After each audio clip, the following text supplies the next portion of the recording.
서울의 심장 You must 종로에 오래된 understand, 골목길에 this 자리한 is for your own 들꽃 good, 향기는 시간이 for the 멈춘 good of the 듯한 child. 작은 꽃집이었다. 낡았지만 정갈한 가게 안은 새벽 이슬을 머금은 풀내음과 갓 피어난 꽃들의 달콤한 향기로 가득했다. 한소리는 섬세한 손길로 방금 들어온 작약을 다듬고 있었다. 그녀의 손에서 평범했던 꽃송이들은 저마다의 표정과 이야기를 가진 예술 작품으로 다시 태어났다. 꽃은 그녀의 언어이자 유일한 안식처였다. 그리고 그녀의 얼굴 왼쪽 뺨을 덮고 있는 붉은 와인색의 화염상. 모바는 세상이 그녀에게 찍어놓은 지워지지 않는 낙인이었다. 어릴 적에는 수없이 울었지만 24이 된 지금 소리는 더 이상 그것 때문에 울지 않았다. 대신 그녀는 꽃의 아름다움 뒤에 자신의 상처를 숨기는 법을 배웠다. 아이고 허리야, 하루 종일 앉아서 그깟 꽃가지나 만지작거리니 돈이 벌리냐 엉. 가게 안쪽에서 찢어지는 듯한 목소리와 함께 소리의 이모인 임숙자가 나왔다. 그녀는 파마머리에 몸빼 바지 차림으로 늘 세상 모든 것에 불만이 가득한 얼굴이었다. 이모 방금 단골 손님이 특별 주문하신 부케값이에요. 소리는 계산기에서 갓 나온 10만원짜리 지폐 몇 장을 내밀었다. 숙자는 그 돈을 낚아채듯 세어보고는 못마땅하다는 듯 혀를 찼다. 꼴랑, 이게 다야. 이걸로 내 사촌 과자값이나 하겠니? 얼굴도 재수 없는 게 돈 버는 재주도 없어. 그녀의 악담은 소리에게는 익숙한 일상이었다. 부모님이 교통사고로 돌아가신 후 유산이었던 이 꽃집과 어린 소리를 거두어 준 것은 이모 부부였다. 하지만 그것은 선행이 아닌 교묘한 착취의 시작이었다. 그들은 소리를 하녀처럼 부리며 가게의 모든 수입을 자신들의 쌈짓돈처럼 썼다. 그때 가게 뒷방에서 소리의 사촌오빠인 임태식이 땀을 뻘뻘 흘리며 나왔다. 그는 나이는 30이 넘었지만 변변한 직업 없이 도박에 빠져 사는 한심한 남자였다. 엄마, 나 어떡해. 장 사장한테 전화 왔어. 오늘까지 돈 못 갚으면 내 손모가지를 날려버리겠대. 뭐 이놈의 자식아 또 도박했어. 이번엔 진짜 딸 수 있었는데. 엄마 제발 5천만 원만 어떻게 좀 구해줘. 응. 숙자는 아들의 등짝을 후려치면서도 눈에는 걱정이 가득했다. 그녀에게 아들은 세상의 전부이자 유일한 희망이었다. 그녀는 금고로 가더니 그동안 모아둔 돈을 꺼내 세어보았다. 턱없이 부족했다.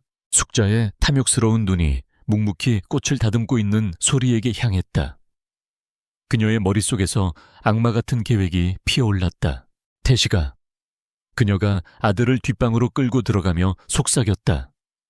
방법이 아주 없는 건 아니야. 그날 밤 가게 문을 닫고 저녁을 준비하는 소리에 등 뒤로 태식이 어색한 미소를 지으며 다가왔다. 그의 손에는 물컵이 들려 있었다. 소리야, 힘들어 보여서 물이라도 좀 마셔. 평소와 다른 친절함의 소리는 의아했지만 별 생각 없이 물컵을 받아 단숨에 들이켰다.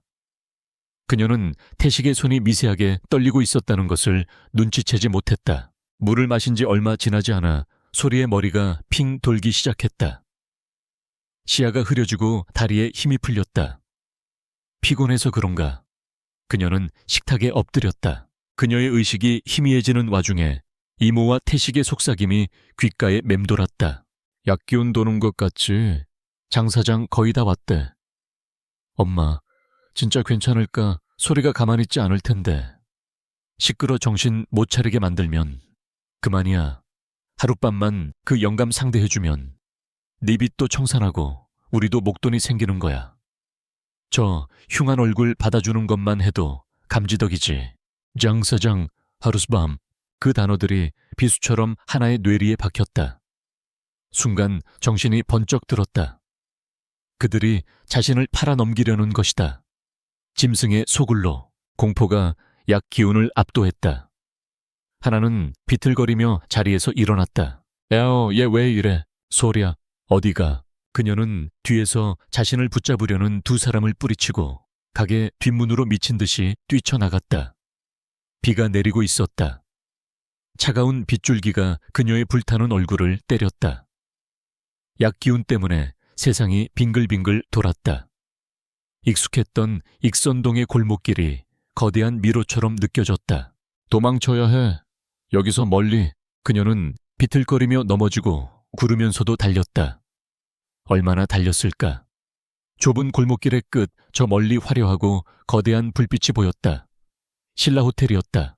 그곳이라면, 저렇게 크고 밝은 곳이라면 안전할 것이다. 그녀는 마지막 남은 힘을 쥐어짜 호텔을 향해 걸었다. 마침 직원이 드나드는 후미진 서비스 출입문이 살짝 열려 있었다.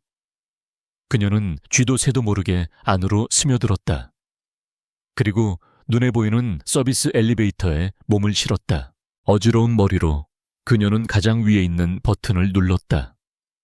로열 스위트. 대한민국에서 가장 높은 사람들이 머무는 곳. 그녀는 그저 가장 멀리 도망치고 싶었을 뿐이다. 엘리베이터가 멈추고 문이 열렸다. 복도는 카펫이 깔려 있어 발소리조차 들리지 않았다. 그녀는 복도 끝 문이 살짝 열려 있는 방을 발견했다. 아마 청소 직원이 깜빡하고 문을 닫지 않은 모양이었다. 그녀는 비틀거리며 방 안으로 들어섰다. 그리고 문이 닫히는 순간 그녀의 마지막 의식의 끈이 끊어졌다.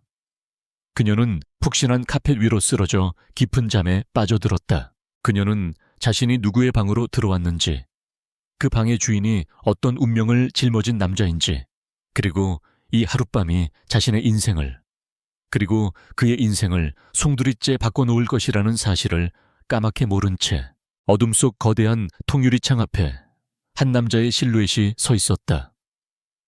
그는 비 내리는 서울의 야경을 텅 빈 눈으로 내려다보고 있었다. 그의 손에 들린 위스키 잔이 위태롭게 흔들렸다.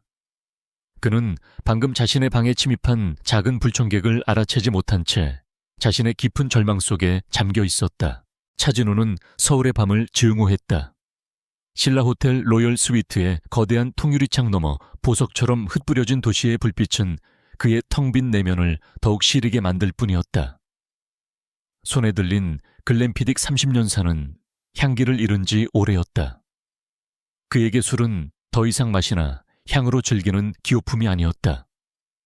과거라는 이름의 망령을 잠재우기 위한 마취제일 뿐이었다. 10년 전 빗길 교통사고. 그 사고로 그는 사랑했던 연인을 잃었고 동시에 자신의 미래도 잃었다. 의사는 그의 눈을 똑바로 보지 못한 채 완곡하지만 잔인한 진단을 내렸다. 영구적인 불임.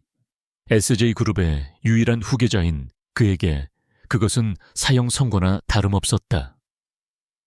그날 이후 차진우라는 남자는 껍데기만 남았다. 유능하고 냉철하며 완벽한 CEO.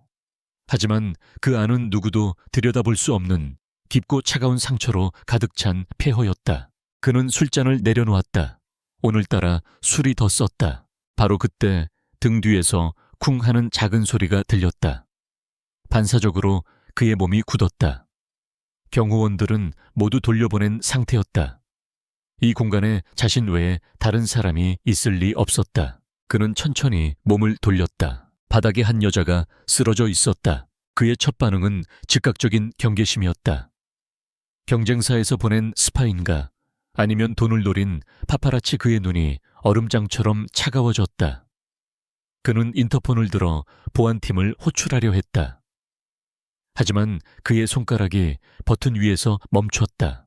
여자는 움직임이 없었다. 어둠 속에서도 그녀의 가쁜 숨소리가 들려왔다. 위협적이라기보다는 위태로워 보였다.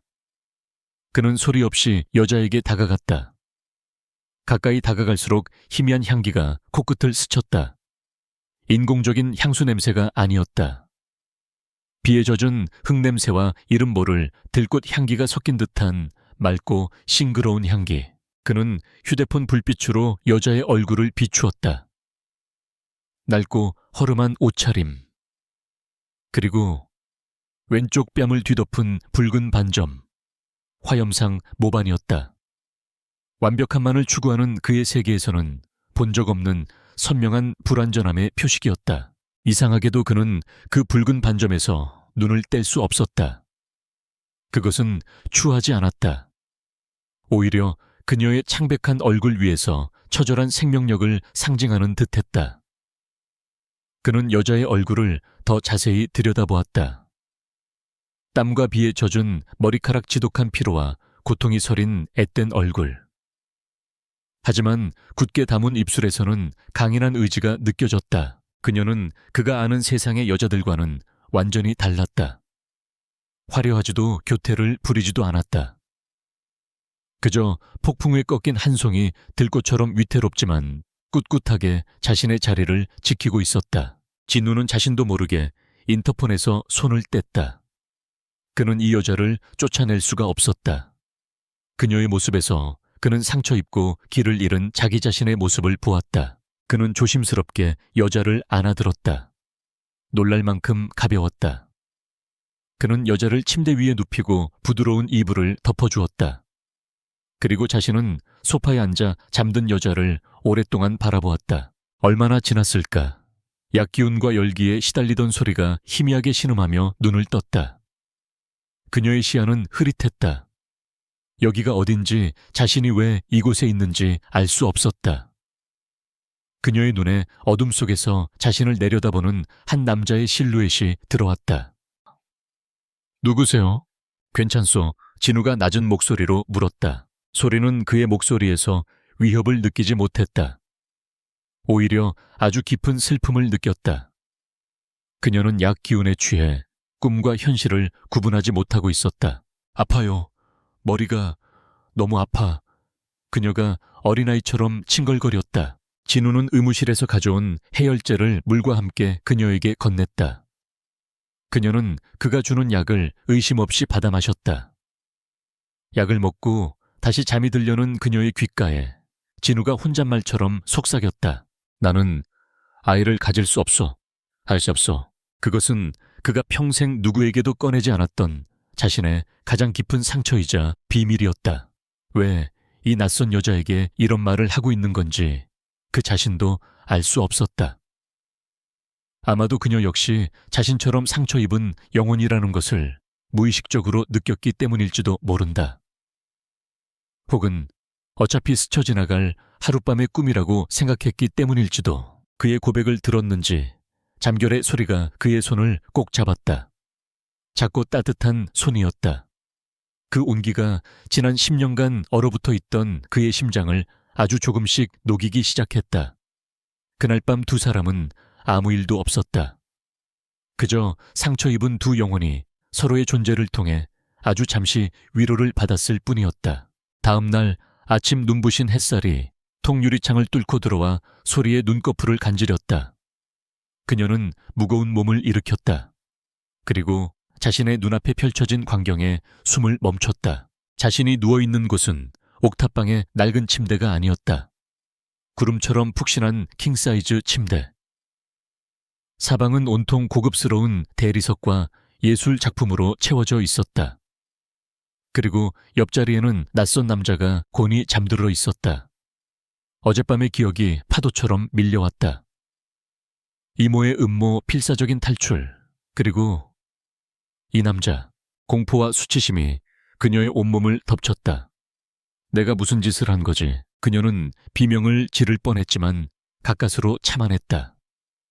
그녀는 쥐 죽은 듯이 침대에서 빠져나와 바닥에 흩어져 있는 자신의 옷을 허둥지둥 챙겨 입었다. 그리고 뒤도 돌아보지 않고 방을 뛰쳐나왔다. 그녀가 허둥지대며 도망치는 바람에 밤새 그녀의 머리카락에 위태롭게 매달려 있던 작은 들국화 한 송이가 바닥으로 툭 떨어졌다. 하지만 그녀는 그것을 알아챌 경황이 없었다. 얼마 후 잠에서 깬 진우는 텅 빈 침대를 발견했다. 방 안에는 여자의 흔적이라고는 아무것도 남아있지 않았다. 그는 잠시 지난밤의 모든 것이 꿈이었을지도 모른다고 생각했다. 너무나도 비현실적인 짧고 강렬한 꿈. 하지만 그가 침대에서 내려오는 순간 그의 발치에 놓인 작은 들국화 한 송기를 발견했다. 꿈이 아니었다. 그는 꽃송이를 집어들어 코끝에 가져갔다. 어젯밤 그의 마음을 흔들었던 바로 그 향기였다. 그는 자신도 모르게 미소를 지었다. 지난 10년간 처음으로 지어보는 진심 어린 미소였다. 그는 옷을 갈아입다가 무언가 허전함을 느꼈다. 셔츠 소매를 잠그려는데 늘 그 자리에 있던 백금 커프스링크 한쪽이 사라지고 없었다. 아마도 어젯밤 그녀를 침대로 옮길 때 그녀의 옷에 걸려 빠진 모양이었다. 찾아내. 진우는 조 비서에게 전화를 걸었다. 어젯밤 내 방에 들어왔던 여자. 무슨 수를 써서라도 반드시 찾아내. 그에게는 이제 찾아야 할 이유가 생겼다. 잃어버린 커프스링크 그리고 10년 만에 처음으로 느낀 희망이라는 감정. 한편 호텔을 뛰쳐나와 정신없이 달리던 소리는 어느 상점의 쇼윈도에 비친 자신의 얼굴을 보고 그 자리에 우뚝 멈춰 섰다. 에어. 그녀는 자신의 뺨을 매만졌다. 늘 그 자리에 있던 그녀를 평생 올가매던 붉은 와인색의 화염상 모반. 그것이 아주 희미하게 옅어져 있었다. 완전히 사라진 것은 아니었지만 분명 어제와는 달랐다. 마치 누군가 붉은 물감을 옅게 풀어놓은 것처럼 그녀는 그것이 밤새 울어서 눈이 부어 잘못 본 것이라 생각했다. 혹은 끔찍한 밤에 대한 충격으로 헛것을 보는 것이라고. 그녀는 고개를 저으며 다시 자신의 지옥 같은 현실로 들꽃향기로 발걸음을 옮겼다. 들꽃향기의 문을 열고 들어섰을 때 한 소리는 지옥으로 귀환한 죄수와 같은 심정이었다. 가게 안의 공기는 평소보다 몇 배는 더 무겁고 살벌했다. 이모 임숙자와 사촌 오빠 임태식은 팔짱을 낀 채 금방이라도 그녀를 잡아먹을 듯한 기세로 앉아 있었다. 인연 이제야 기어들어와 숙자의 날카로운 목소리가 소리의 뺨을 후려치는 것 같았다. 밤새 어딜 싸돌아다니다 온 거야. 너 때문에 우리가 장 사장한테 무슨 꼴을 당했는지 알아. 태식이 씩씩거리며 소리쳤다.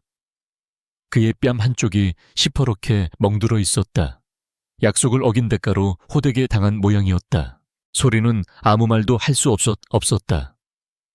호텔에서의 일이 꿈인지 현실인지 자신의 몸이 자신의 것인지조차 분간이 되지 않았다. 그녀는 그저 고개를 숙인 채 쏟아지는 폭언을 온몸으로 받아냈다. 내년이 우리 뒤통수를 쳐 은혜도 모르는 짐승 같은 년. 장 사장한테 하룻밤만 몸보시 해드리면 될 것을 그걸 못해서 이 사단을 만들어. 몸보시. 그 단어가 소리의 심장을 찔렀다. 그녀는 구역질을 참으며 텅 빈 눈으로 그들을 바라보았다. 이들은 가족이 아니었다. 자신의 살과 피를 팔아넘기려는 악마였다. 그날 이후 소리의 삶은 더욱 깊은 지옥으로 떨어졌다. 이모와 사촌의 학대는 날이 갈수록 심해졌다. 그들은 소리가 밤새 몸을 팔아 돈을 벌었을 것이라 단정하고 그녀를 창녀 취급하며 경멸했다. 소리는 입을 닫았다. 진실을 말할 수도 말하고 싶지도 않았다. 그저 묵묵히 꽃을 만지며 하루하루를 버텨낼 뿐이었다. 그리고 그녀의 몸에 기묘한 변화가 일어나기 시작했다. 처음에는 피곤해서 잘못 본 것이라 생각했다.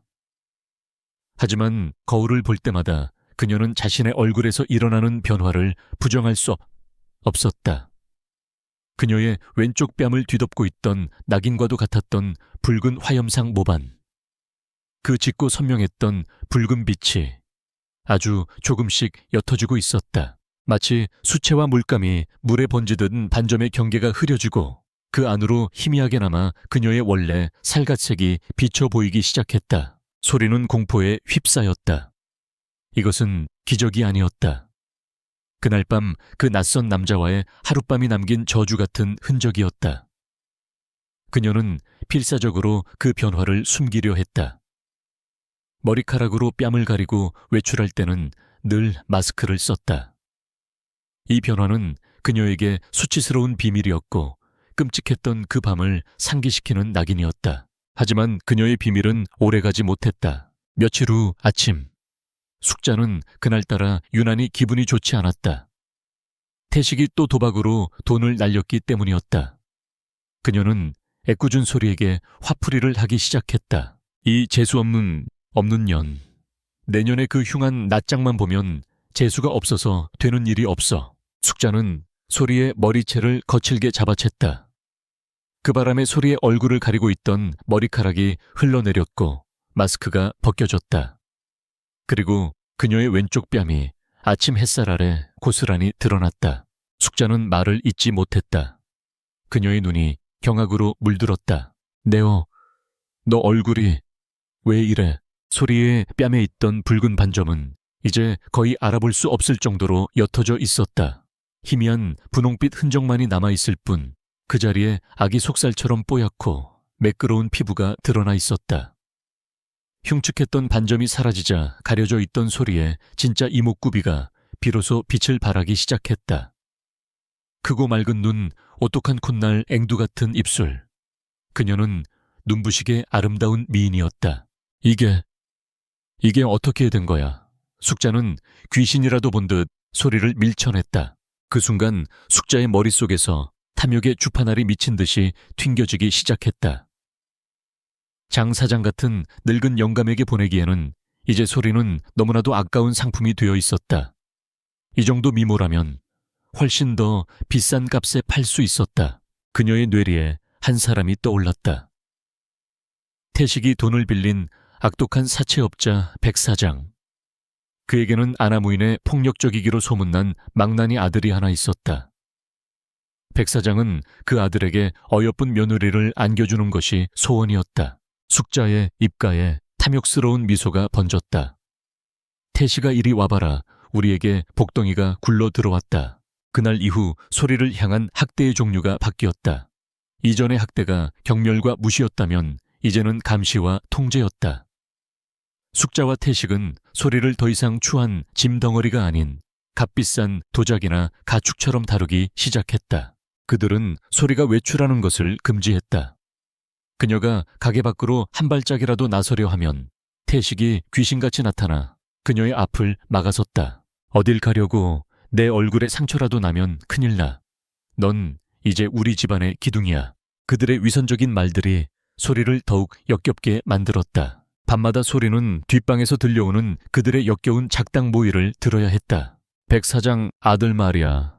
성질은 더러워도 돈은 많잖아. 지참금으로 5억을 부른다더라. 5억 엄마 진짜야. 그럼 내가 직접 들었어. 소리의 이 얼굴이면 5억도 헐값이지. 그놈이 소리 얼굴에 완전히 반했대. 근데 소리가 순순히 결혼하려 할까? 걱정 마. 정 안 되면 예전처럼 약이라도 먹여서 보내버리면 그만이야. 일단 그놈 방에 들어가기만 하면 빼도 박도 못해. 소리는 이불 속에서 몸을 떨었다. 이곳은 사람이 사는 집이 아니었다. 짐승의 소굴이었다. 그녀는 매일 밤 어떻게든 이곳을 탈출할 계획을 세웠다. 하지만 24시간 이어지는 감시 속에서 그녀가 할 수 있는 것은 아무것도 없었다. 결전의 날은 생각보다 빨리 찾아왔다.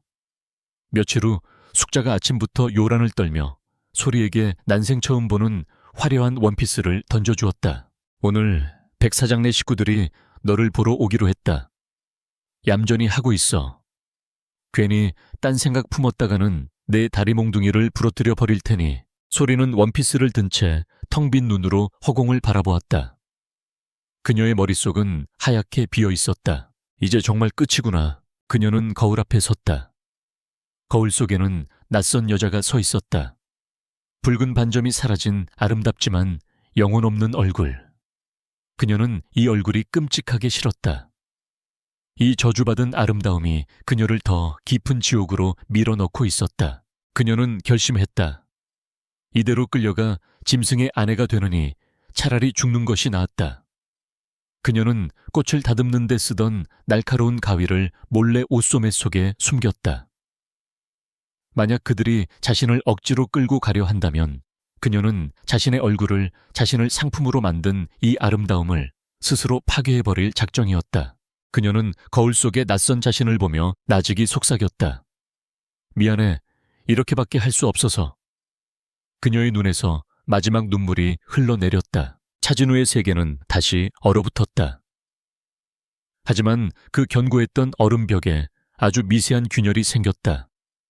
하룻밤의 꿈처럼 사라진 여자.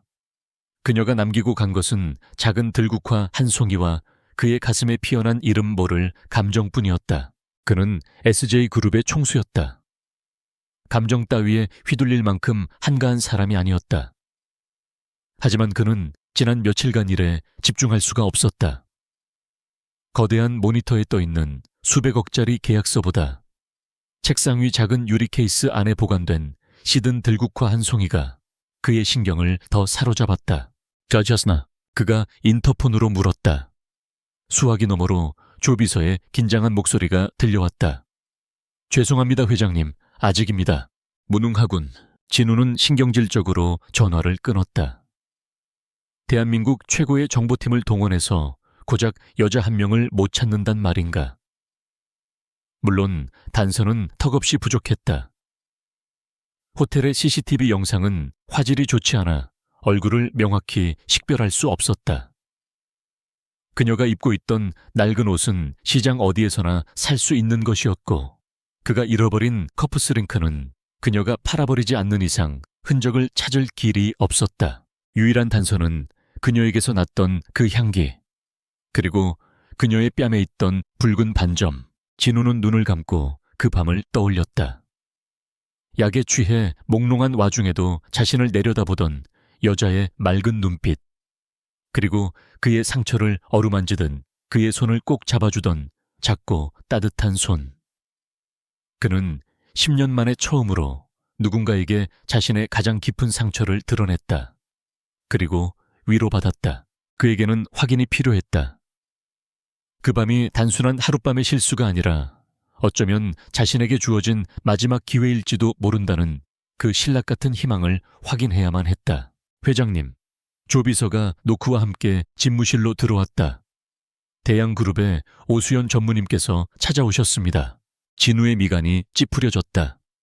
오수현, SJ그룹의 유일한 라이벌인 대양그룹의 외동딸. 그리고 집안 어른들끼리 정해놓은 그의 약혼녀였다.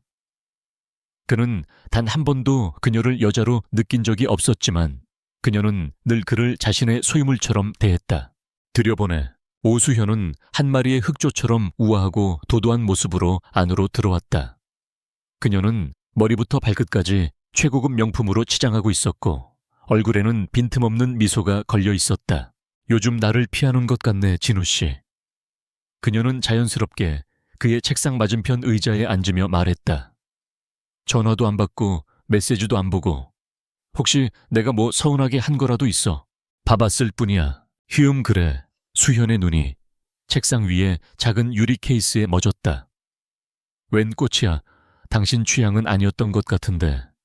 시든 꽃을 이렇게 고이 모셔두다니 별일이네. 그녀의 목소리에는 날카로운 질투가 섞여 있었다. 진우는 대답 대신 화제를 돌렸다. 용건이 뭐지? 한가한 사람 아니잖아. 당신도. 용건이야 늙었지. 우리 결혼 문제. 할아버지께서 성하셔. 더 이상 미루지 말라고. 아직은 때가 아니라고 했을 텐데. 언제까지 진우 씨 우리 사이에 사랑은 없다는 거 나도 알아. 수현은 차갑게 웃었다. 이건 비즈니스야. SA와 대양의 결합. 이것보다 더 완벽한 그림이 어디 있겠어. 당신도 그걸 원하고 있잖아. 진우는 대답하지 않았다. 그녀의 말이 맞았다. 얼마 전까지만 해도 그는 그것이 자신의 운명이라 생각했다. 사랑 없이 아이 없이 오직 SJ그룹의 성공만을 위해 사는 것. 하지만 이제 그의 마음속에 작은 파문이 일고 있었다. 들꽃 향기를 가진 여자. 그녀가 그의 굳건했던 세상에 던져진 작은 돌멩이였다. 수연은 그의 침묵에서 무언가를 읽어냈다. 그의 마음이 다른 곳에 가 있다는 것을. 그녀는 자리에서 일어나 그의 책상 위 유리 케이스를 집어들었다. 이 꽃 어디서 난 거야? 내려놔. 진우의 목소리가 낮게 가라앉았다. 왜 말 못할 사연이라도 있어? 수연은 그의 반응을 즐기듯 케이스를 흔들었다. 혹시 여자라도 생긴 거야? 당신같이 빈틈없는 남자가. 바로 그때 조 비서가 다급하게 집무실로 들어왔다. 회장님 찾았습니다. 수현의 눈이 가늘어졌다. 진우는 조 비서에게 턱짓으로 그녀를 내보내라는 신호를 보냈다. 오 전무, 오늘은 이만 돌아가 주겠소. 급한 용무가 생겨서. 좋아. 하지만 이것만은 알아둬, 진우 씨. 수연은 유리 케이스를 책상 위에 거칠게 내려놓았다. 당신 옆자리는 내 거야. 그 어떤 여자도 넌 볼 수 없어. 없어. 만약 당신을 흔드는 여자가 있다면 내가 직접 뿌리 뽑아버릴 테니까. 그녀는 싸늘한 경고를 남기고 집무실을 나섰다. 수연이 나가자마자 조비서가 태블릿 PC를 내밀었다. 회장님, CCTV 영상 분석팀에서 연락이 왔습니다. 그 여성의 동선을 추적한 결과 종로구 익선동 일대에서 사라진 것으로 확인되었습니다. 화면에는 희미하지만 분명하게 호텔을 빠져나가는 소리에 뒷모습이 찍혀 있었다. 익선동. 네, 그 일대를 중심으로 탐문 수사를 진행했습니다. 그리고 유력한 제보를 확보했습니다. 조비서는 다음 페이지로 화면을 넘겼다. 화면에는 한 장의 사진이 떠 있었다. 익선동의 한 가게 앞에서 찍힌 흐릿한 사진. 이 사진 속 여성이 회장님께서 찾으시는 분과 인상차기가 매우 유사합니다. 주변 상인들의 말에 따르면 이 여성은 들꽃향기라는 작은 꽃집을 운영하고 있으며 얼굴에 붉은 반점이 있다고 합니다. 붉은 반점. 그 말을 듣는 순간 진우는 온몸에 전율을 느꼈다. 틀림없었다. 바로 그 여자였다. 깨즈, 이름이 뭐라고? 들꽃향기입니다. 들꽃향기. 그 이름은 그가 보관하고 있던 작은 들국화와 그녀에게서 났던 그 향기와 완벽하게 맞아떨어졌다. 차를 준비해. 지금 당장 간다. 진우가 자리에서 벌떡 일어났다. 한편 진우의 사무실을 나온 오수현은 분노에 휩싸여 있었다. 그녀는 자신의 정보원을 통해 진우가 지난 며칠간 여자 한 명을 찾기 위해 SJ그룹의 정보팀을 총동원했다는 사실을 이미 알고 있었다. 감히 어떤 년이 그녀는 호텔 보안팀에 거액의 돈을 쥐어주고 진우의 팀이 확보한 것과 똑같은 CCTV 원본 영상을 손에 넣었다. 그리고 최고의 디지털 포렌식 팀에 영상 분석을 의뢰했다. 몇 시간 후 그녀의 휴대폰으로 선명하게 복원된 사진 한 장이 전송되었다. 호텔 복도를 비틀거리며 걷는 한 여자의 얼굴.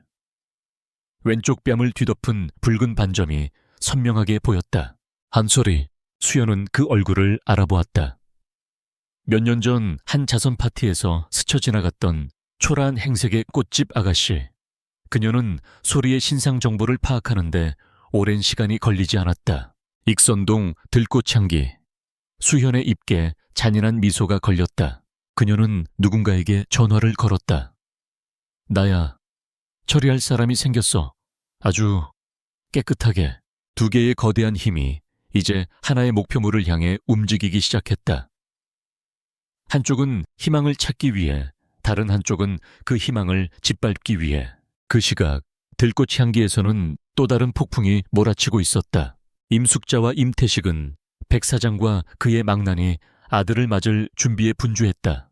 숙자는 난생 처음 입어보는 화려한 원피스를 소리에게 억지로 입혔다. 그리고 어설픈 솜씨로 그녀의 얼굴에 화장을 하기 시작했다. 가만히 좀 있어. 이년아, 오늘 내 인생이 바뀌는 날이야. 소리는 영혼 없는 인형처럼 그녀가 하는 대로 몸을 맡기고 있었다. 그녀의 눈은 텅 비어 있었다.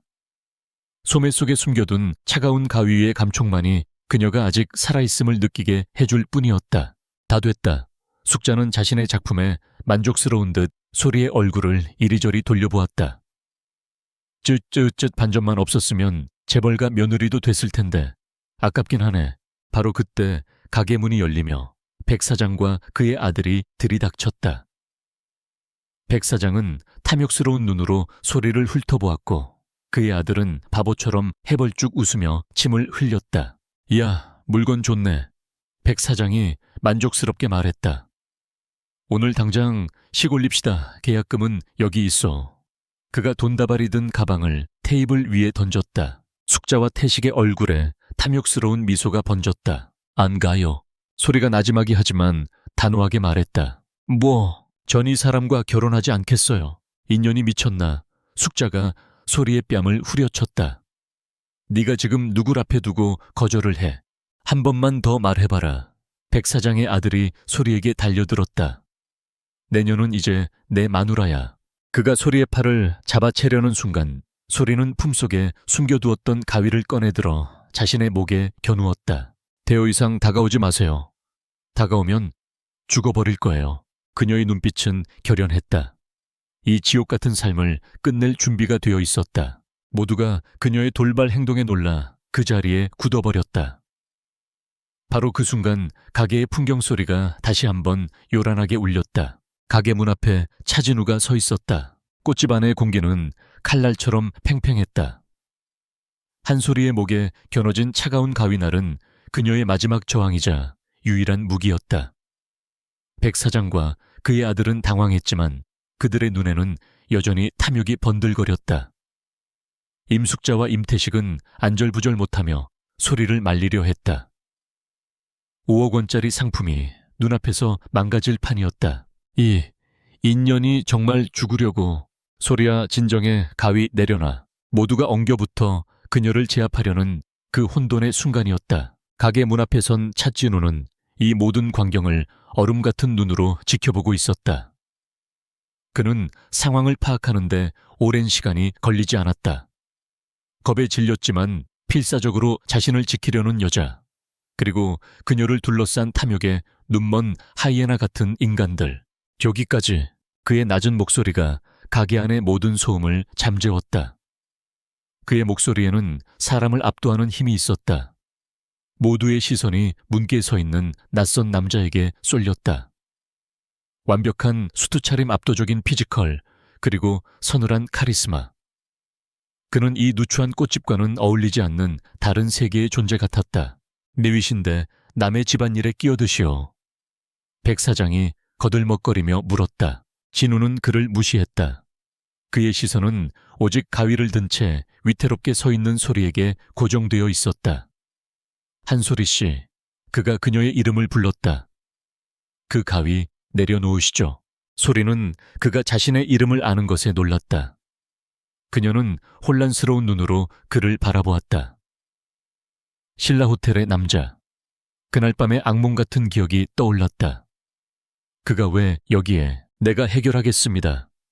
그러니 그 위험한 것은 내려놓으십시오. 그의 목소리는 명령이었지만 이상하게도 그 안에는 상대를 안심시키는 힘이 있었다. 소리는 잠시 망설였다.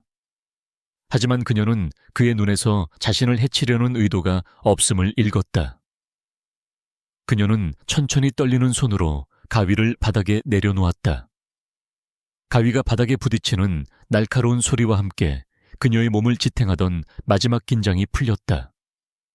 그녀는 그 자리에 주저앉을 뻔했지만 가까스로 버텨냈다. 진우는 그제야 백 사장과 그의 아들에게 시선을 돌렸다. 당신들이 이 가게에 볼 일이 있는 것 같지는 않은데. 뭐야 이 자식은. 백 사장의 아들이 허세를 부리며 나섰다. 네가 뭔데 나서. 이 계집은 이제 내 마누라야. 마누라. 진우의 입기에 비웃음이 스쳤다. 그는 조비서에게 턱짓했다. 조비서, 임태식 씨의 부채 얼마나 되지? 네, 회장님. 사채 포함 총 5천만 원입니다. 진우는 수표첩을 꺼내들었다. 백 사장이라고 했나? 여기 1억 원이요. 태식 씨의 빚을 갚고 남는 돈은 위자료라고 생각하시오. 백 사장의 눈이 휘둥그레졌다. 1억. 그리고 한 가지 조건이 있어. 진우의 눈이 뱀처럼 차가워졌다. 다시는 이 여자와 이 가게 근처에 얼씬도 하지 마시오. 만약 내 경고를 무시한다면 당신 아들이 오늘 이 자리에서 어떤 꼴을 당했는지, 당신의 사채 사업이 어떻게 공중분해되는지 직접 보게 될 거요. 내 말 이해했어. 그의 목소리에는 단순한 협박 이상의 실행할 수 있는 자의 절대적인 힘이 담겨 있었다. 백 사장은 본능적으로 깨달았다. 눈앞에 이 남자는 자신이 감당할 수 있는 상대가 아니라는 것을.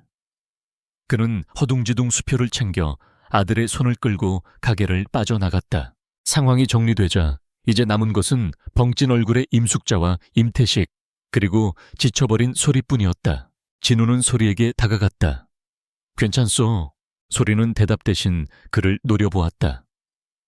당신이 왜 여기에 있죠? 나를 동정하러 왔나요?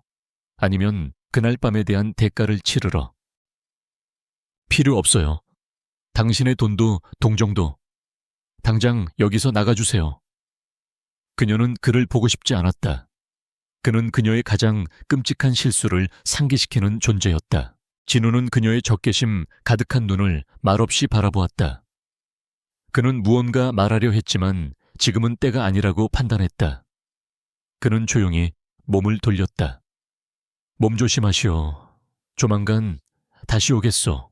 그 말을 남기고 그와 조비서는 가게를 떠났다. 그가 사라지자마자 참았던 임숙자의 분노가 폭발했다. 이 미친년 너 때문에 5억을 날렸어. 저놈이 뭔데 우리 돈줄을 끊어놔. 엄마, 저 자식 보통이 아니야. 1억을 눈 하나 깜짝 안 하고 내놓잖아. 완전 재벌이야. 태식이 흥분해서 말했다. 재벌이면 뭐해. 전현이 꼬리쳐서 홀린 게 분명해. 숙자는 소리에 머리채를 다시 잡아챘다. 내년 저놈이랑 잤지. 그래서 저놈이 널 감싸고 도는 거지. 이 더러운 년. 아니에요. 시끄러죠. 숙자는 소리를 뒷방으로 거칠게 밀어 넣었다. 저 재벌놈이 다시 찾아오기 전에 널 꽁꽁 숨겨놔야겠어. 네가 또 무슨 짓을 해서 우리 앞길을 막을지 모르니까. 쾅! 방문이 닫히고 밖에서 자물쇠가 걸리는 소리가 들렸다. 소리는 완벽하게 갇혔다. 그날 이후 소리의 작은 방은 감옥이 되었다. 이모와 사촌은 하루 한 끼 개밥 같은 음식을 문틈으로 밀어 넣어주고는 그녀가 도망치지 못하도록 창문까지 못으로 막아버렸다. 꽃집은 그녀의 감옥을 둘러싼 아름다운 가시 울타리였다. 며칠이 지났다. 갇혀져 있는 동안 소리는 절망 속에서 서서히 말라갔다. 그녀의 몸은 점점 더 쇠약해졌고 아침마다 이유 없는 메스꺼움에 시달렸다. 왜 이러지? 그러던 어느 날 그녀는 방구석의 낡은 장롱 서랍 안쪽에서 예전에 살던 세입자가 두고 간 듯한 낡은 상자 하나를 발견했다. 그 안에는 먼지 쌓인 잡동사니들이 들어있었다. 그리고 그 밑바닥에서 그녀는 유통기한이 조금 지났지만 아직 포장도 뜯지 않은 임신 테스트기 하나를 발견했다. 순간 그녀의 머릿속에 번개가 쳤다. 불길한 예감. 그녀는 떨리는 손으로 테스트기를 사용했다.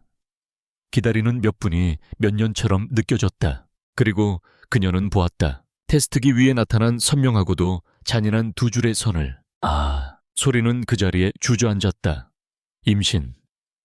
그날 밤의 단 하룻밤이 그녀의 몸 안에 지울 수 없는 흔적을 남긴 것이다. 절망감이 해일처럼 그녀를 덮쳤다. 이모와 사촌이 이 사실을 알게 된다면 당장 그녀의 배를 걷어차 아이를 지우려 할 것이다. 그리고 아이의 아버지인 차진우. 그는 자신을 기억조차 못할 뿐더러 이미 약혼녀까지 있는 남자였다. 이 아이는 세상의 그 누구에게도 환영받지 못할 존재였다. 소리는 차가운 방바닥에 엎드려 오랫동안 울었다. 자신의 기구한 운명을 탓하고 세상의 모든 것을 원망했다. 하지만 눈물이 마르고 난 후 그녀의 마음속에서 아주 작지만 단단한 무언가가 싹트기 시작했다. 그녀는 조심스럽게 자신의 아랫배를 감싸 안았다. 아직 아무것도 느껴지지 않았지만 그녀는 알 수 있었다. 이 안에서 작은 생명이 숨쉬고 있다는 것을. 그것은 그녀의 핏줄이자 세상에 존재하는 유일한 그녀의 편이었다. 그 순간 소리의 눈빛이 달라졌다. 더 이상 절망과 체념의 눈빛이 아니었다. 어떻게든 살아남아 이 아이를 지켜내야 한다는 어미의 본능이 그녀의 영혼을 깨우고 있었다. 그녀는 자리에서 일어났다. 그리고 굳게 잠긴 방문을 그리고 못으로 막힌 창문을 노려보았다. 이전에는 절망의 벽이었지만 이제는 그녀가 반드시 부수고 넘어가야 할 장애물이었다. 나는 여기서 죽지 않아. 그녀는 뱃속의 작은 생명을 향해 속삭였다. 아가야, 엄마가 널 위해서라도 반드시 여기서 살아나갈게. 한 소리의 작은 방은 더 이상 절망의 공간이 아니었다. 뱃속의 작은 생명을 인지한 순간 그곳은 치열한 생존 전략이 세워지는 작전 본부가 되었다. 그녀는 더 이상 울지 않았다. 눈물은 사치였다. 이제 그녀는 자신뿐만 아니라 세상의 빛을 보지 못한 작은 생명까지 책임져야 할 어미였다. 그녀는 탈출 계획을 세우기 시작했다. 수십 년 된 낡은 한옥. 그것은 그녀를 가둔 감옥이었지만 동시에 그녀가 가장 잘 아는 전장이기도 했다. 그녀는 어릴 적 숨바꼭질하며 알아두었던 집의 모든 비밀 통로와 약한 부분을 기억해냈다. 기회는 사흘 뒤 비가 억수같이 쏟아지는 밤에 찾아왔다. 임숙자와 임태식은 거실에서 술판을 벌이고 있었다. 백 사장 아들과의 결혼 날짜를 받아놓고 미리 받은 계약금 일부로 흥청망청 놀고 있는 것이었다. 그들의 요란한 웃음소리와 노랫소리가 소리의 탈출을 위한 완벽한 배경음이 되어주었다. 소리는 미리 숨겨두었던 머리핀으로 낡은 방문 자물쇠를 조심스럽게 건드렸다. 어릴 적 아버지에게 어깨너머로 배웠던 이제는 쓸모없다고 생각했던 기술이었다. 몇 번의 시도 끝에 딸깍하는 작은 소리와 함께 자물쇠가 풀렸다. 그녀는 고양이처럼 소리 없이 방을 빠져나왔다. 그리고 마루 밑 쥐가 드나들던 좁은 통로를 통해 집 밖으로 향했다. 흙과 거미줄이 온몸에 뒤엉켰지만 그녀는 신경 쓰지 않았다. 마침내 차갑고 축축한 바깥 공기가 그녀의 뺨에 닿았다. 자유였다. 하지만 안도할 틈도 없이 그녀는 빗속을 뚫고 달리기 시작했다. 어디로 가야 할지, 누구에게 의지해야 할지 아무런 계획도 없었다. 그저 본능적으로 이 지옥 같은 곳에서 최대한 멀리 도망쳐야 한다는 생각뿐이었다. 얼마 지나지 않아 집 안에서 이모의 날카로운 비명소리가 들려왔다. 인연이 도망갔다. 전연잡아 곧이어 임태식과 집 근처에서 망을 보고 있던 백 사장의 부하 몇 명이 욕설을 내뱉으며 그녀를 뒤쫓기 시작했다. 익선동의 좁고 복잡한 골목길에서 생존을 위한 추격전이 시작되었다. 빗줄기는 점점 더 거세졌다. 소리는 뱃속의 아이를 보호하려는 듯 배를 감싸 안고 필사적으로 달렸다. 등 뒤에서 들려오는 거친 발소리와 욕설이 그녀의 심장을 조여왔다. 미끄러운 바닥에 몇 번이고 넘어졌지만 그녀는 이를 악물고 다시 일어섰다. 격이서 이녀나 막다른 골목이었다. 소리는 숨을 헐떡이며 뒤를 돌아보았다. 태식과 건장한 남자 2명이 비열한 미소를 지으며 포위망을 좁혀오고 있었다. 이제 정말 끝인가? 그녀가 절망하는 순간 그녀의 눈에 골목 담벼락 위로 이어진 낡은 가스 배관이 들어왔다. 망설일 틈이 없었다.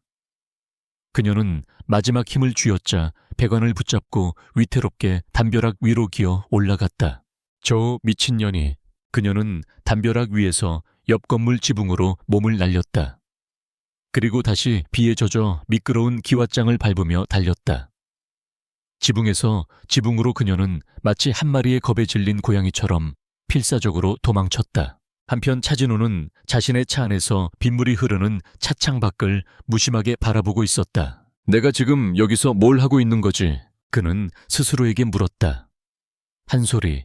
그 꽃집 여자를 만난 이후 그의 이성과 본능은 계속해서 충돌하고 있었다. 이성적으로는 그녀와 엮여서는 안 된다고 경고했다. 그녀는 복잡하고 위험한 문제에 둘러싸여 있었다. 하지만 그의 본능은, 그의 심장은 계속해서 그녀에게로 향했다. 그날 밤의 기억, 그녀의 향기, 그리고 그녀의 눈빛. 그 모든 것이 그의 굳건했던 세상을 흔들고 있었다. 결국 그는 참지 못하고 익선동으로 차를 몰았다. 무슨 말을 할지 무엇을 할지 아무런 계획도 없었다. 그저 그녀가 무사한지 그 눈빛을 다시 한번 확인하고 싶었을 뿐이다. 회장님, 이 시간에 저런 낡은 동네에는 어쩐 일로? 조비서가 조심스럽게 물었다. 그냥 바람 좀 쐬고 싶어서. 그의 차가 들꽃 향기가 있는 골목 어귀에 큰 길로 접어드는 순간이었다. 지붕 위를 달리던 소리는 이제 한계에 다다랐다. 그녀는 발을 헛디뎠고 그대로 아래로 굴러 떨어졌다. 그녀가 떨어진 곳은 추격자들이 있던 골목의 반대편 차들이 쌩쌩 달리는 큰 길가였다. 그녀는 고통 속에서 몸을 일으키려 했다. 바로 그때 골목 어귀에서 태식과 무리들이 그녀를 발견하고 달려 나왔다. 저기 있다 잡아. 소리는 공포에 질려 앞뒤 가릴 것 없이 차도로 뛰어들었다. 날카로운 브레이크 소리와 함께 검은색 세단 한 대가 그녀의 바로 앞에서 멈춰 섰다. 차는 그녀를 스치듯 지나갔고 그녀는 충격으로 바닥에 나뒹굴었다. 그녀는 반사적으로 배를 감싸 안았다. 운전석 문이 열리고 한 남자가 비를 맞으며 차에서 내렸다. 차진우였다. 그의 얼굴은 믿을 수 없다는 듯한 충격으로 굳어 있었다. 그가 그토록 찾아 헤매던 여자가 지금 피를 흘리며 자신의 차 앞에 쓰러져 있었다. 그 순간 태식과 무리들이 그녀에게 달려들었다. 인연 잡았다. 진우는 그들을 보자 모든 상황을 즉시 이해했다. 그는 망설임 없이 자신의 몸으로 소리를 감싸 안아 보호했다. 그리고 얼음처럼 차가운 목소리로 으르렁거렸다. 내 여자에게서 손 떼. 뭐야 이 새끼는. 이 계집은 우리 거야 상관 말고 꺼져. 진우는 대꾸할 가치도 없다는 듯 조비서에게 턱짓했다. 처리해. 조비서는 말없이 차에서 내려 전화기를 꺼내 들었다. SJ그룹 보안팀 코드 레드. 현재 위치 익선동 5분 내로 전원 출동. 태식과 무리들은 SJ그룹이라는 말에 흠칫했지만 곧 허세를 부리며 진우에게 달려들었다. 하지만 그들은 상대가 되지 않았다. 진우는 평소의 냉철한 CEO의 모습이 아니었다. 그는 분노한 맹수처럼 자신의 것을 지키기 위해 싸웠다. 그의 움직임은 군더더기 없이 빠르고 절제되어 있었지만 그 안에 담긴 힘은 압도적이었다. 몇 분 지나지 않아 태식과 무리들은 비명을 지르며 바닥에 나뒹굴고 있었다. 그 순간 수십 대의 검은 세단이 굉음과 함께 도착하여 골목 전체를 완벽하게 봉쇄했다. 차에서 내린 수십 명의 경호원들이 일사불란하게 쓰러진 남자들을 제압했다. 진우는 그 모든 혼란을 뒤로하고 쓰러져 있는 소리에게 다가갔다. 괜찮소 한소리 씨. 그는 그녀를 조심스럽게 부축해 일으켰다. 그녀는 고통과 충격으로 정신이 혼미한 와중에도 자신을 끌어안은 남자의 단단한 팔과 익숙한 채취를 느꼈다. 그날 밤 자신을 잠재웠던 바로 그 냄새였다. 병원으로 내 아기. 그녀는 필사적으로 속삭이다가 결국 의식을 잃었다. 진우는 그녀를 안아들고 자신의 차 뒷좌석에 조심스럽게 눕혔다. 그는 조비서에게 명령했다. 가장 가까운 우리 협력병원으로 간다. 최고 의료진을 대기시켜. 그리고 저 쓰레기들은 다시는 햇빛을 보지 못하게 만들어. 차가 미끄러지듯 출발했다. 진우는 의식을 잃은 소리의 손을 꼭 잡았다. 그녀의 얼굴은 핏기 하나 없이 창백했다. 그는 이제서야 그녀의 뺨에 있던 붉은 반점이 거의 사라졌다는 것을 알아차렸다. 임슨. 그녀가 마지막으로 속삭였던 말이 그의 뇌리를 맴돌았다. 설마. 아닐 것이다. 그는 불임이었다.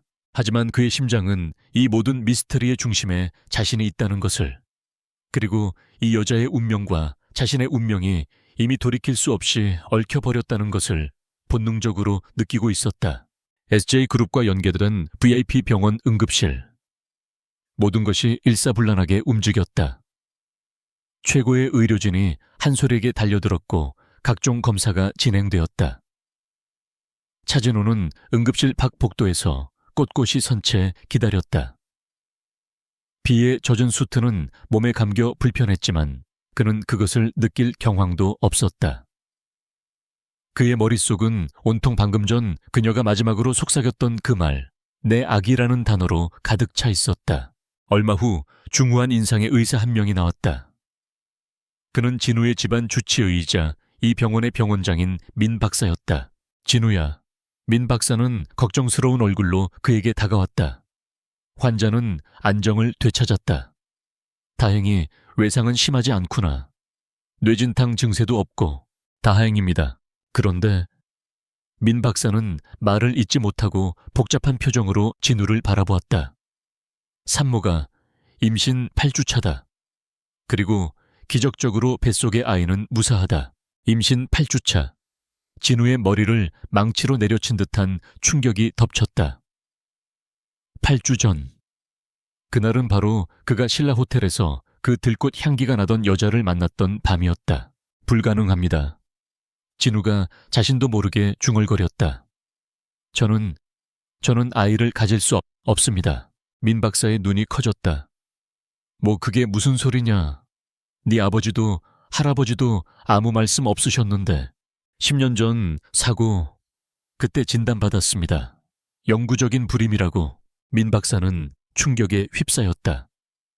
그는 진우 집안의 모든 의료 기록을 관리하고 있었지만 그 사실만은 까맣게 모르고 있었다. 진우가 지난 10년간 얼마나 깊은 상처를 혼자 짊어지고 살아왔는지 짐작조차 할 수 없었다. 오진이었을 수도 있어. 아니면 기적이라고밖에 설명할 수 없구나. 진우는 혼란스러웠다. 10년간 그를 지배했던 절대적인 진실이 한순간에 무너져 내리고 있었다. 그렇다면 지난 10년의 고통과 절망은 대체 무엇이었단 말인가?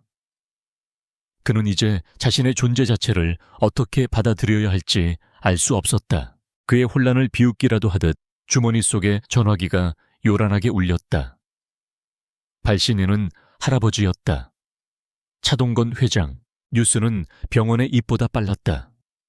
익선동에서의 소동과 SJ그룹의 후계자가 한 임산부를 직접 병원으로 옮겼다는 사실은 이미 증권가 정보지를 통해 퍼져나간 후였다. 진우냐? 수화기 너머로 들려오는 할아버지의 목소리는 폭풍전야처럼 고요하고 무거웠다. 내 할아버지, 사실이냐? 내 아이를 뵌 여자라더구나. 아직 확실하지 않습니다. 확인이 필요 없어. 차동건 회장의 목소리에 노기가 서렸다. 그 아이가 누구든 어떤 과거를 가졌든 상관없다. 내 아이를 뵌 여자다. 우리 차씨 가문의 대를 이을 유일한 희망이야.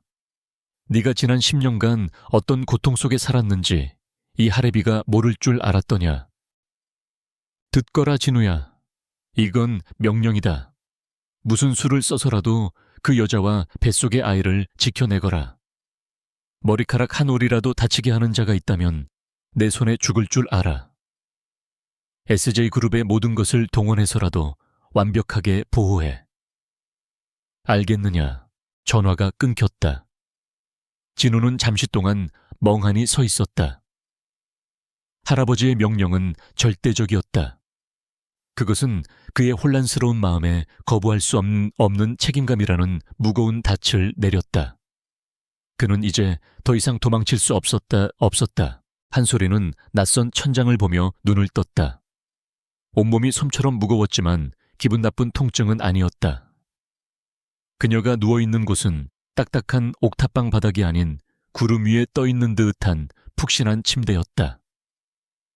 사방은 온통 순백색이었고 공기 중에는 옅은 소독약 냄새와 함께 고급스러운 방향제 향이 섞여 있었다. 아기, 내 아기는 그녀가 자신도 모르게 뱉은 첫마디였다. 무사하오. 침대 옆 의자에 앉아있던 차진우가 대답했다.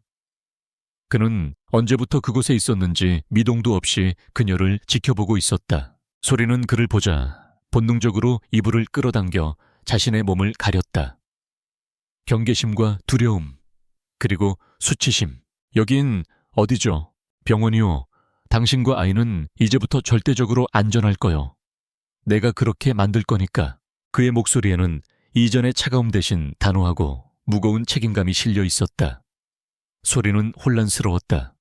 이 남자는 대체 누구일까? 왜 자신에게 이렇게까지 하는 걸까? 저는 당신의 도움이 필요 없어요. 필요하고 말고는 내가 결정하오. 그는 자리에서 일어났다. 당신은 지금 혼자가 아니오. 내 아이의 어머니니까. 그러니 얌전히 여기서 쉬도록 하시오. 당신을 위협했던 자들은 내가 알아서 처리할 테니. 그는 그 말만 남기고 병실을 나갔다. 텅 빈 병실에 홀로 남은 소리는 자신의 아랫배를 가만히 감싸 안았다. 아이의 아버지. 그는 자신의 존재를, 아이의 존재를 알고 있었다. 이제 그녀의 삶은 그녀 자신만의 것이 아니었다. 거대한 운명의 소용돌이가 그녀와 그녀의 아이를 통째로 삼켜버린 것이다. 병실을 나온 진우는 조비서를 불렀다. 그의 얼굴은 더 이상 혼란스럽지 않았다. 차갑고 냉철한 SJ그룹의 총수 차진우의 얼굴로 돌아와 있었다. 조비서, 내 회장님 한소리 씨를 위협했던 자들, 임숙자 임태식, 그리고 백 사장이라는 자와 그 아들. 그들의 모든 것을 샅샅이 파헤쳐 탈세 폭행 불법 대부업, 먼지 한 톨까지 털어서 다시는 세상 빛을 보지 못하게 만들어. 알겠습니다. 그리고 진우의 눈이 섬뜩하게 빛났다. 대양그룹의 오수연 전무. 그녀의 최근 행적을 모두 조사해. 특히 한소리 씨 주변에서 무슨 짓을 했는지 샅샅이 보고해. 이 모든 일의 배후에 그녀가 있는지 반드시 확인해야겠어. 그는 이제 망설이지 않았다. 자신의 여자를 그리고 자신의 아이를 위협하는 모든 것들을 부숴버릴 준비가 되어 있었다. 그는 복도 창문을 통해 병실 침대에 누워있는 소리를 가만히 내려다보았다. 가늘고 위태로워 보였지만 그 안에는 강인한 생명력이 숨쉬고 있었다. 지난 10년간 그는 죽은 사람처럼 살아왔다. 하지만 이제 그의 심장이 다시 뛰기 시작했다. 지켜야 할 것이 생겼기 때문이었다. 그의 삶에 마침내 한 줄기 빛이 들어오고 있었다. 그리고 그는 그 빛을 지키기 위해 기꺼이 어둠 속으로 걸어 들어갈 각오가 되어 있었다. 복수는 이제 막 시작되었을 뿐이었다. 대양그룹 회장실. 오수현은 자신의 개인 정보팀으로부터 올라온 보고서를 읽으며 잘 다듬어진 손톱으로 테이블을 신경질적으로 두드리고 있었다. 보고서의 내용은 간결하고 잔인했다. 대상 한소리, 현재 SJ그룹 소유의 가평 별장에 체류 중. 차진우 회장의 24시간 밀착 경호. 임신 9주차로 추정. 산부인과 주치의는 민 박사. 차동건 회장의 절대적인 보호 하에 있음. 수연의 아름다운 얼굴이 분노와 굴욕감으로 차갑게 일그러졌다. 길바닥의 잡초 같은 계집. 얼굴의 흉한 반점이나 겨우 사라진 주제에 감히 자신의 자리, 자신의 남자를 꿰차려 하고 있었다. 심지어 그의 아이까지 가졌다고. 강하나, 아니 한소리. 수연은 그 이름을 증오스럽게 씹어 뱉었다. 네가 감히 내 것을 넘봐 좋다. 내가 지옥이 무엇인지 똑똑히 보여주지. 그녀는 즉시 비상임원회의를 소집했다. 지금부터 SJ그룹의 가장 약한 고리를 공격한다. 그녀의 목소리는 회의실의 공기를 얼려버릴 만큼 차가웠다. 자금난을 겪고 있는 SJ건설 해외 시장에서 고전 중인 SJ바이오. 이 두 곳을 집중적으로 흔들어 무슨 수를 써서라도 차진우를 압박해. 그가 한낱 계집애 때문에 그룹 전체를 위기에 빠뜨렸다는 사실을 뼈저리게 느끼게 만들어. 대양그룹이라는 거대한 맹수가 마침내 SJ그룹을 향해 이빨을 드러낸 것이다. 하지만 그것은 시작에 불과했다. 기업 간의 전쟁은 시간이 걸리는 법. 수현은 차진우의 이성이 아닌 감성을 공격할 더 빠르고 확실한 방법을 알고 있었다. 바로 여론이었다. 그녀는 비서를 시켜 경찰서 유치장에서 풀려나 집행유예를 선고받고 근신 중이던 임숙자와 임태식을 비밀리에 불러들였다. 두 사람은 수현이 내민 거액의 수표 앞에서 기꺼이 그녀의 충실한 개가 되기를 맹세했다. 제가 시키는 대로만 하시면 이 돈의 10배를 더 받게 될 겁니다. 수현은 경멸적인 미소로 그들을 내려다보았다. 카메라 앞에서 세상에서 가장 불쌍하고 배신당한 피해자처럼 우시면 됩니다. 다음 날부터 대한민국은 한솔이라는 이름의 스캔들로 들끓기 시작했다. 온갖 타블로이드 신문과 인터넷 연예 매체의 한 면이 그녀의 이야기로 도배되었다. SJ그룹 후계자 차진우 과거가 의심스러운 꽃집 여인과 비밀 동거. 충격 단독 비련의 이모가 밝히는 재벌가 신데렐라 한소리의 추악한 진실. 임숙자는 카메라 앞에서 눈물 콧물을 쏟아내며 연련을 펼쳤다. 우리 소리가 원래 그런 애가 아니었어요. 부모 잃고 충격이 컸는지 10대 때부터 엇나가기 시작하더니 깡패 같은 남자들이랑 어울리고 흑흑 저희가 바로잡아 보려고 얼마나 애썼는지 몰라요. 임태식은 한술 더 떴다. 소리는 옛날부터 돈 많은 남자를 낚아서 인생 역전하는 게 꿈이었어요. 차진우 회장님 같이 순진한 분은 개 같은 작심한 꽃뱀한테는 그냥 넘어갈 수밖에 없었을 겁니다. 저희는 회장님을 구하고 싶었을 뿐이에요. 그들의 거짓말은 너무나도 뻔뻔하고 정교했다. 그들은 소리의 붉은 반점을 불량한 생활로 인한 피부병으로 그녀의 가난을 사치를 위한 위장으로 둔갑시켰다. 대중은 진실보다 더 자극적인 거짓에 열광했다. 여론은 순식간에 돌아섰다. 한소리는 상처 입은 천재 플로리스트에서 추악한 과거를 숨긴 희대의 요부로 전락했다. 가평의 호화로운 별장. 그곳은 완벽한 보안과 아름다운 자연으로 둘러싸인 천국이었지만 소리에게는 황금으로 만든 감옥이었다. 그녀는 인터넷과 TV를 통해 세상이 자신을 어떻게 난도질하고 있는지 실시간으로 지켜보아야 했다. 거짓말, 전부 거짓말이야. 그녀는 자신의 과거를, 부모님과의 추억을 더럽히는 그들의 악랄한 거짓말에 몸을 떨었다. 특히 자신을 걱정하는 척하며 교묘하게 동정심을 유발하는 이모의 영예는 역겨움을 넘어 공포스러웠다. 뭐지 마시오. 차진우가 그녀의 손에서 태블릿 PC를 뺏어들었다. 그의 얼굴은 분노로 굳어 있었다. 그는 매일 아침 서울로 출근해 대양그룹의 공격을 막아내고 저녁이면 이곳으로 돌아와 상처 입은 소리를 돌보았다. 그는 두 개의 전쟁을 동시에 치르고 있었다. 내가 해결하겠소. 저들이 짓거리는 모든 것이 거짓이라는 걸 내가 증명해 보이겠소. 어떻게요? 소리가 눈물 고인 눈으로 물었다.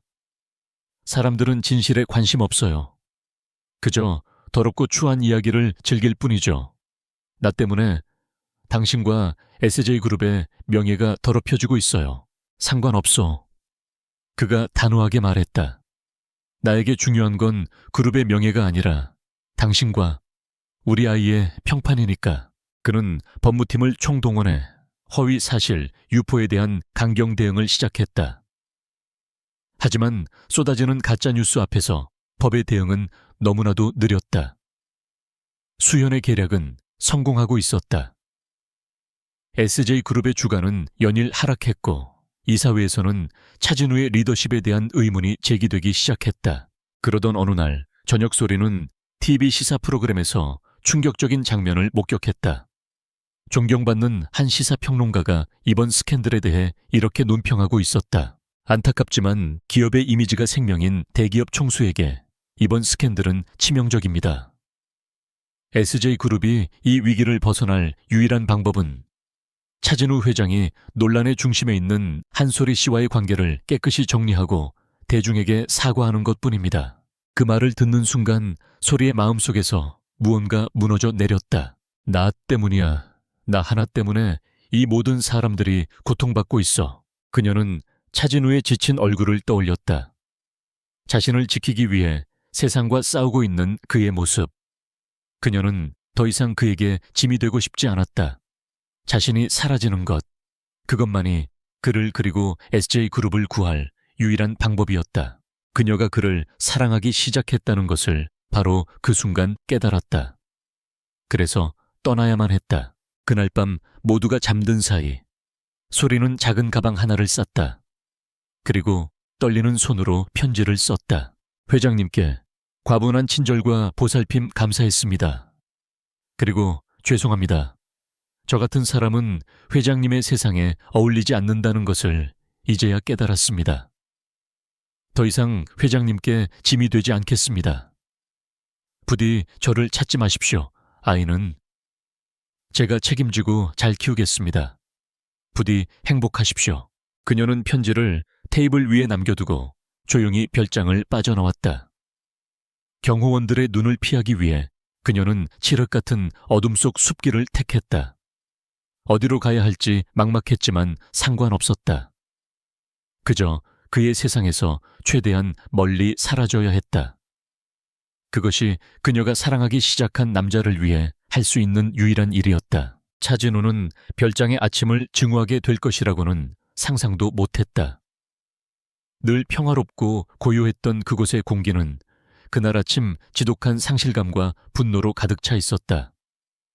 테이블 위에 놓인 작은 편지 한 장, 그것은 그의 심장을 찢는 비수였다. 저 같은 사람은 회장님의 세상에 어울리지 않는다는 것을 이제야 깨달았습니다. 부디 저를 찾지 마십시오. 아이는 제가 책임지고 잘 키우겠습니다. 매ong청한 여자, 진우는 편지를 쥔 손을 부들부들 떨었다. 자신을 위해서, 자신에게 짐이 되지 않기 위해서 떠났다고. 그는 그녀의 어리석은 자기 희생에 화가 났고 그녀를 그렇게 내몬 자기 자신에게 더욱 화가 났다. 조비서, 그의 외침은 천둥과도 같았다. SJ그룹이 가진 모든 자원을 동원해 서울 시내의 모든 CCTV, 모든 통신기록, 모든 금융거래 내역을 샅샅이 뒤져 무슨 수를 써서라도 24시간 안에 강하나 씨를 찾아내.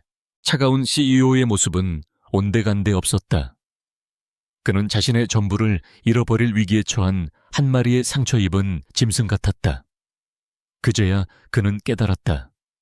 지난 몇 달간 이름 모를 그 들꽃 같은 여자가 그의 황량했던 세상에 얼마나 깊이 뿌리 내렸는지를. 그것이 사랑이라는 것을 그는 이제야 인정해야만 했다. 한편 세상에 거대한 추격전이 시작된 것을 알리 없는 한 소리는 서울의 가장 깊고 어두운 곳으로 숨어들고 있었다. 그녀는 가진 돈을 모두 털어 허름한 여관을 전전했고 신분을 숨기기 위해 공중전화로만 최소한의 연락을 했다. 임신한 몸으로 도망치는 것은 고된 일이었다. 입덧은 더욱 심해졌고 몸은 청은망은 무거웠다. 하지만 그녀는 뱃속의 아이를 생각하며 버텼다. 아이는 그녀가 이 험한 세상에서 살아남아야 할 유일한 이유였다. 며칠 후 그녀의 수중의 돈이 거의 다 떨어져 갈 무렵 그녀가 허름한 시장, 국밥집에서 끼니를 때우고 있을 때 기적 혹은 악몽 같은 일이 일어났다. 소랴, 이모 임숙자와 사촌 오빠 임태식이 눈물을 흘리며 그녀 앞에 나타난 것이다. 세상의 소리야, 네가 여기 있었구나. 우리가 얼마나 너를 찾아다녔는지. 아니, 소리는 본능적으로 몸을 일으켜 도망치려 했지만 그들은 그녀의 앞을 막아서고 무릎을 꿇었다. 이모가 잘못했다. 우리가 다 미쳤었나 보다. 숙자는 땅바닥에 머리를 찌으며 통곡했다. 오수현, 그 악마 같은 년한테 돈 몇 푼에 눈이 멀어서 우리 조카를 팔아넘기려 하다니. 내가 죽일 년이야. 누나 미안해. 내가 정말 미안해. 태식 역시 눈물 콧물을 쏟아내며 그녀의 바짓가랑이를 붙잡았다. 소리는 혼란스러웠다. 그들의 영예는 너무나도 실감나서 순간 진짜라고 믿고 싶을 정도였다. 우리가 다 알아봤어. 오수연이 너랑 내 뱃속의 애를 가만두지 않을 거야. 숙자는 주위를 살피며 속삭였다. 여기도 안전하지 않아. 이모가 경기도 쪽에 아무도 모르는 안전한 거처를 마련해놨어. 거기서 조용히 아기 낳을 때까지만 숨어 있자.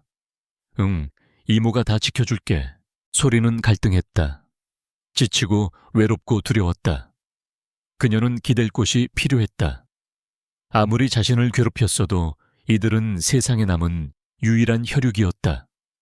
어쩌면 정말로 개과천선했을지도 모른다는 어리석은 희망. 정말인가요? 그럼 이모 말 믿어. 결국 소리는 그들의 손을 잡았다. 그녀는 자신의 발로 지옥의 아가리 속으로 걸어 들어간 것이다. 그들이 탄 낡은 봉고차는 서울을 벗어나 한적한 국도를 달렸다. 소리가 잠시 잠이 든 사이 숙자와 태식의 얼굴에서 참회의 가면이 벗겨져 내렸다. 그 자리에는 차가운 탐욕과 비열한 미소만이 남아 있었다. 태식은 오수연에게 문자를 보냈다. 물건 확보 완료. 차가 멈춘 곳은 약속했던 시골의 아늑한 집이 아니었다. 인적이 드문 경기도 외곽의 폐허가 된 공장지대. 그 한가운데에 간판도 없는 낡은 건물이 음산하게 서 있었다. 여긴 어디예요? 소리가 불안한 목소리로 물었다. 내가 평생 살게 될 곳이야, 이년아. 숙자의 목소리가 차갑게 변했다. 그녀와 태식이 소리를 거칠게 차서 끌어내렸다. 소리는 그제야 자신이 속았다는 것을 깨달았다. 하지만 이미 늦었다.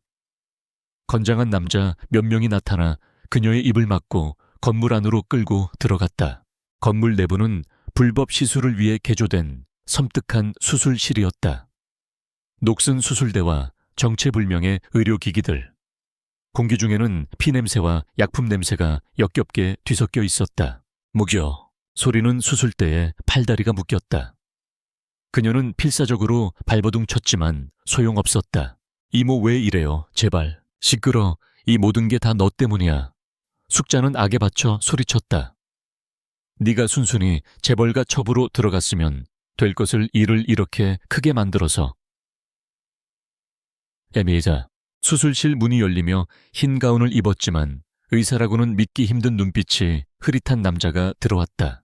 준비는 다 됐소. 숙자는 그에게 돈 봉투를 건넸다. 흔적도 없이 깨끗하게 처리해 주시오. 뱃속의 애새끼부터 어미까지. 걱정 마시오.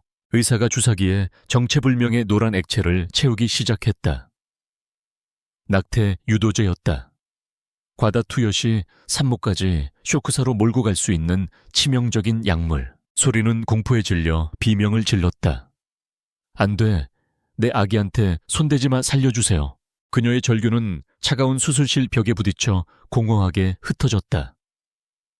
의사가 주사기를 들고 그녀에게 다가왔다. 차가운 바늘 끝이 그녀의 팔에 닿으려는 순간이었다. 한편 SJ그룹 본사 상황실. 찾았습니다. 한분석 요원이 외쳤다. 거대한 스크린에 경기도 외곽의 위성사진이 떠올랐다. 빨간 점 하나가 깜빡이고 있었다. 경기도 외곽 폐업한 제약공장입니다. 한소리 씨의 휴대폰에서 마지막으로 발신된 GPS 신호가 잡혔습니다. 차진우는 자리에서 벌떡 일어났다. 그의 눈은 분노로 붉게 충혈되어 있었다. 전원 출동한다. 헬기 띄워. 1분 1초가 급하다. 그는 이미 최악의 상황을 직감하고 있었다. 수술실. 소리는 눈을 감았다. 그녀의 눈앞에 짧았지만 행복했던 순간들이 스쳐 지나갔다. 부모님의 따뜻한 미소, 할머니의 주름진 손, 그리고 자신을 걱정스럽게 내려다보던 차진우의 깊은 눈동자. 미안해 아가야. 엄마가 널 지켜주지 못해서.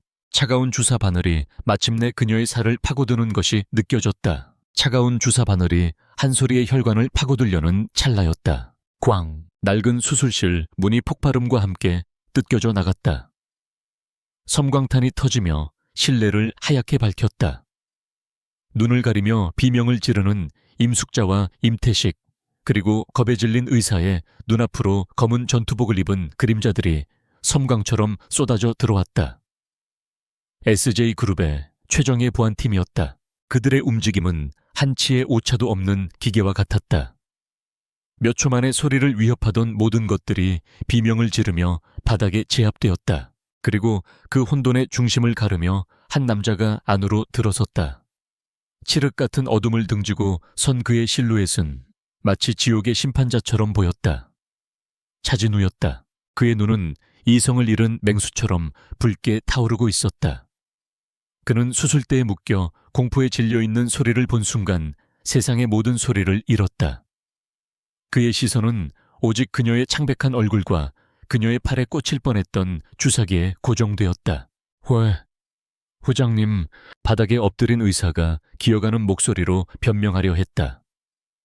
하지만 진우는 그를 쳐다보지도 않았다. 그는 소리에게 다가가 날카로운 단검으로 그녀를 올가맨 가죽끈을 단숨에 끊어버렸다. 그리고 자신의 자켓을 벗어 속옷바람으로 떨고 있는 그녀의 몸을 감싸 안았다. 괜찮소. 이제 다 괜찮아. 그의 목소리는 지독한 분노로 떨리고 있었지만 소리를 향한 그의 손길은 깃털처럼 부드러웠다. 소리는 그의 품에 안겨 참았던 울음을 터뜨렸다. 안도감과 공포가 뒤섞인 서러운 울음이었다. 진우는 소리를 잠시 진정시킨 후 천천히 고개를 돌렸다. 그의 시선이 바닥에 기고 있는 3명의 인간 쓰레기에게 향했다. 그의 눈빛을 마주한 그들은 공포에 질려 몸을 떨었다. 주오비서, 내 회장님. 죽지 않을 만큼만 살려둬. 그리고 저들이 겪은 고통의 1000배를 아주 천천히 되돌려줘 오이셔. 그의 목소리는 나직했지만 그 안에 담긴 사례는 수술실의 공기를 얼려버릴 만큼 차가웠다. 바로 그때 수술실 밖에서 요란한 하이힐 소리와 함께 한 여자가 들어섰다. 오수연이었다. 그녀는 자신의 작품이 어떻게 마무리되었는지 확인하러 온 참이었다. 하지만 그녀가 마주한 것은 성공의 쾌감이 아닌 완벽하게 짜인 함정이었다. 진우 씨, 이게 다 무슨... 그녀는 제압당한 자신의 하수인들과 그런 그들을 지옥의 악마처럼 내려다보는 차진우, 그리고 그의 품에 안겨있는 한 소리를 보고는 그 자리에 굳어버렸다. 오수연 전무. 진우가 그녀를 불렀다. 타이밍 한번 기가 막히는군. 마치 이 모든 일의 배후가 자신이라고 광고라도 하는 것처럼. 무슨 소리야. 난 아무것도 몰라. 난 그저 당신이 걱정돼서. 닥쳐. 진우의 말에 수현은 입을 다물었다.